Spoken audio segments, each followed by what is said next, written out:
Yes. Bon, on a déjà entamé la discussion, la thématique. On est aujourd'hui le 25 avril 2022. Donc, c'est une date qui correspond à la journée mondiale de lutte contre le paludisme. C'est une journée qui a été créée en 2001 sous l'impulsion de plusieurs partenaires, l'OMS, l'UNICEF, le PNUD et la Banque mondiale. À la base, ça s'appelait la journée africaine du paludisme, en raison de l'endémicité assez forte de la maladie sur le continent.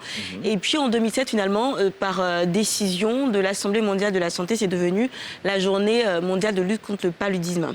Est-ce qu'on a encore besoin de définir le paludisme ? Non. Piqûre de rappel, si tu veux. Je te pique un peu. Le paludisme, c'est cette maladie tropicale qui est transmise par le plasmodium ou, de façon plus simple, par la femelle du moustique.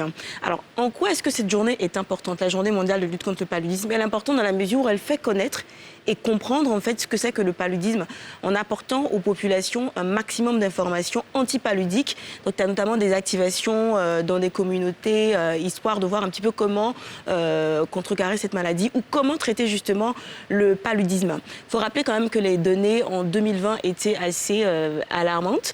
241 millions de personnes souffraient de paludisme pour près de 6500 morts de paludisme dans le monde en général et 95% de ces personnes étaient en Afrique subsaharienne.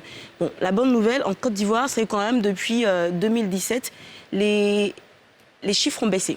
Entre 2017, où il y avait près de 3500 cas, aujourd'hui, en 2021, on parle de 1200 cas de décès de paludisme. Bon, c'est quand même une évolution et il faut reconnaître que c'est dû à des campagnes de sensibilisation assez acharnées de la part des ministères.